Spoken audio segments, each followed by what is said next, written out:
যে শেখ হাসিনাকে কলকাতায় নিয়ে আসা হয়েছে।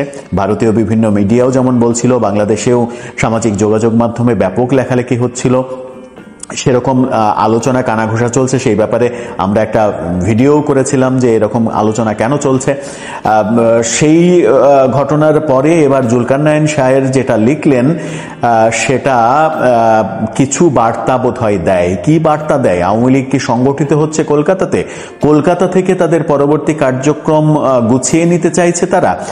মজার ব্যাপার হচ্ছে, যখন আওয়ামী লীগ নেতারা কলকাতাতে একটি ইফতার পার্টিতে অংশগ্রহণ করলেন, তারা নিজেরাই নাকি আয়োজন করেছিলেন এবং সেখানে শেখ রেহানা পুত্র ববিকে দেখা গেছে, যিনি ইংল্যান্ড থেকে ভারতে এসে তাদের সঙ্গে যোগ দিয়েছেন। এটা একটা গুরুত্বপূর্ণ খবর। ববি ইন্ডিয়াতে এসেছেন, কলকাতাতে এসেছেন আওয়ামী লীগ নেতাদের সঙ্গে সাক্ষাৎ করতে, তাদের সঙ্গে মিটিং করতে। তারই একটা পর্যায় হচ্ছে এই ইফতার পার্টিতে অংশগ্রহণ করা। জুলকারনাইন শাহের যেটা লিখছেন সেটা হচ্ছে যে 23 মার্চ 2025 বাংলাদেশ আওয়ামী লীগের নেতাকর্মীদের সমন্বয়ে কলকাতার রাজারহাট নিউ টাউন প্লাজায় একটি ইফতার পার্টির আয়োজন করা হয়।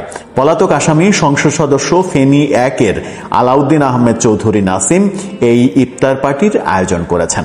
ফেনী 1-এর সংসদ সদস্য আলাউদ্দিন তিনি এই ইফতার পার্টির আয়োজন করেছেন, এমনটা জুলকারনাইন শাহের বলার চেষ্টা করেছেন। বলেছেন, পতিত স্বৈরাচার আওয়ামী রেজিমের মন্ত্রী, প্রতিমন্ত্রী, সংসদ সদস্য সহ প্রায় 100 জন নেতাকর্মী এই ইফতারে উপস্থিত ছিলেন।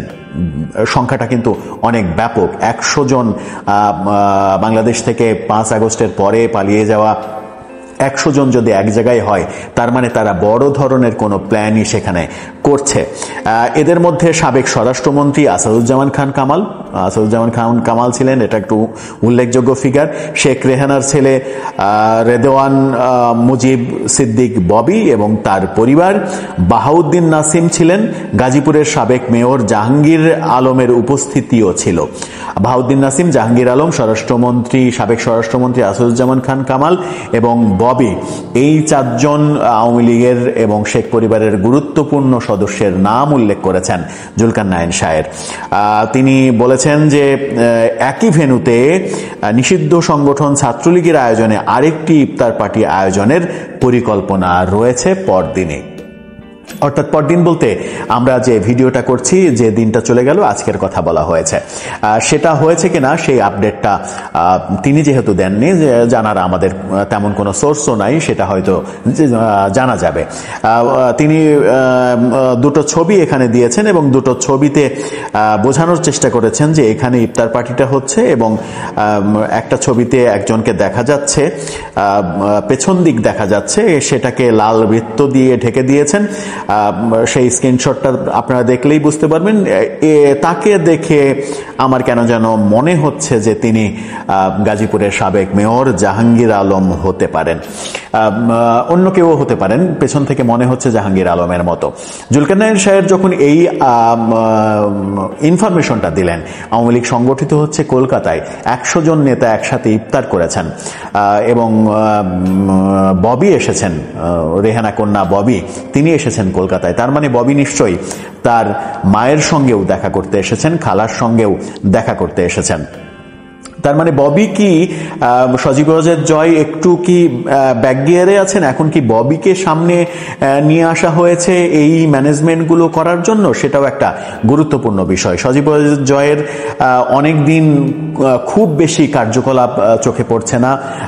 আমেরিকা থেকে খুব বেশি কার্যকলাপ যে তিনি করছেন সেরকমটা অন্তত সামাজিক যোগাযোগ মাধ্যমে আলোচনা নেই। কদিন আগে একটা বিধ্বস্ত ছবি প্রকাশ হয়েছিল যে সজীবরাজের জয় বিধ্বস্ত, তাকে চেনাই যাচ্ছে না। এছাড়া গত 2-3 মাসে সজীবরাজের জয় সম্পর্কে তেমন একটা তথ্য পাওয়া যায়নি। ঠিক সেই সময় সিনারিওর সামনে আসলেন রেজওয়ান সিদ্দিক ববি যদি অর্গানাইজ করে থাকেন সবকিছু, বলা হচ্ছে ফেনী 1-এর সাবেক সংসদ সদস্য আলাউদ্দিন সাহেব তিনি এই আয়োজনটা করেছেন এবং সেখানে সাবেক স্বরাষ্ট্রমন্ত্রী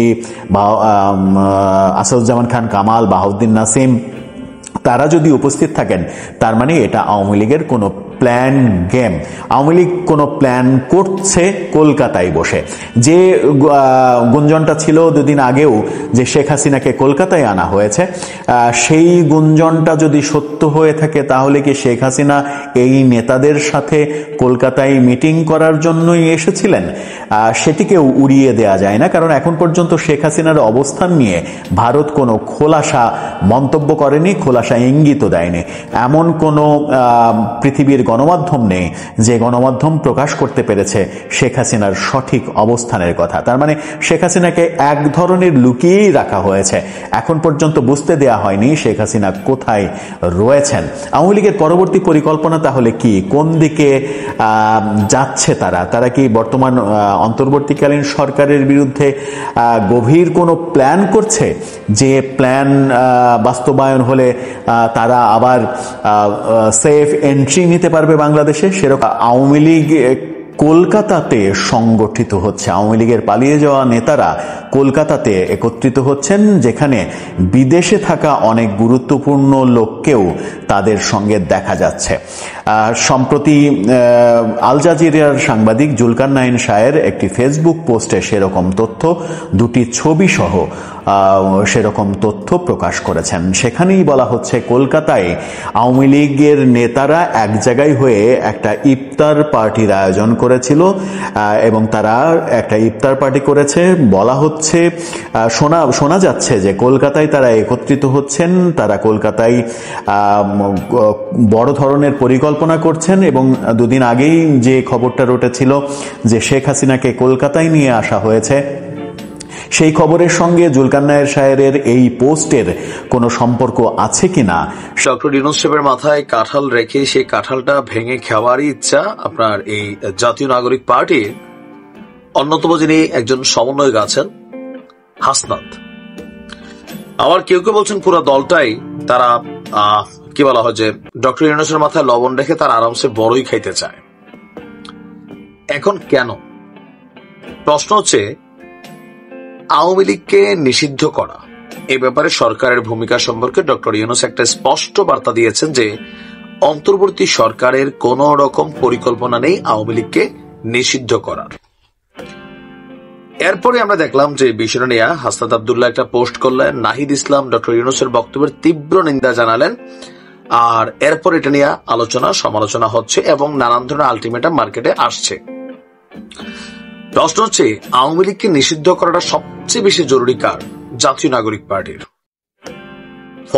ফরজ এর উপরে কোনো শব্দ নাই, কারণ কখনো বাংলাদেশ আওয়ামী লীগ রিটার্ন করলে সবচেয়ে বেশি সাফারার যে ক্যারেক্টার গুলা হবে এটা হচ্ছে জাতীয় নাগরিক পার্টি, এদের সমন্বয়করা। বিএনপি যা ক্ষতি হওয়ার গত 17 বছর হয়েছে, জামাতের যা হবার হয়েছে, ডক্টর ইউনূসের টাকা পয়সার ইস্যু আছে যেটা অনেকাংশে সঠিক আবার অনেকাংশে সঠিক না, এটা আলাদা। কিন্তু জাতীয় নাগরিক পার্টির যারা সমন্বয়করা আছে, যারা ছাত্রলীগের মধ্যে অনুপ্রবেশ করে পরবর্তী সময় তারা জুলাই আন্দোলনে তারা তাদের আরেকটা অবস্থান নিলেন, এরপর সরকার পতন হলো। সর্বোচ্চ লেভেলে তাদের যে চাওয়া আওয়ামী লীগকে নিষিদ্ধ করতে হবে। তবে অধিকাংশ জনগণের একটা চাওয়া যেটা বা সরকারও মনে করছেন যে আওয়ামী লীগের মধ্যে যারা অপরাধী, যারা হত্যা গুম মানে বিভিন্ন অপরাধে জড়িত, এদের বিচার হওয়া জরুরি। বিএনপি এটাও মনে করে, বাট জাতীয় নাগরিক পার্টি মনে করে না, আওয়ামী লীগের নাম নিশানা রাখা যাবে না। কেন? কারণ জানে যে আওয়ামী লীগ যদি কখনো ফিরে আসে খেলাটা কি হবে। আচ্ছা, এখন আমরা যদি একটু পেছনে ফিরে তাকাই যে গত 8 আগস্টের পর হাসনাত আব্দুল্লাহ এবং সার্জিস আলম দুইজনে আওয়ামী লীগ নিষিদ্ধের জন্য একটা রিট করছিলেন। রিটটা করার পরে হঠাৎ করে ঠিক 24 ঘন্টার মাথায় তারা সেই রিটটা তুলে নিছে। ছাত্র দলের একজন নেতার দাবি যে এই যে রিটটা তারা তুলে নিল কেন? আপনারা তো চান আওয়ামী লীগকে নিষিদ্ধ করবেন, তো আপনারা আদালতে যান। Why doctor Yunus? ডক্টর ইউনূসের মাধ্যমে করলে তাদের উপর অনেক ধরনের দোষ ত্রুটি কাটা যাবে। যেমন গতকালকে হাসনাত আব্দুল্লাহ ডক্টর ইউনূসকে বলছেন আপনার কাছে আহ্বান করবা আওয়ামী লীগের রেজিস্ট্রেশন দ্রুত সময়ের মধ্যে আপনাদেরকে বাতিল করতে হবে। প্রশ্ন হচ্ছে নির্বাহী আদেশে বাতিল করা যায় কিনা?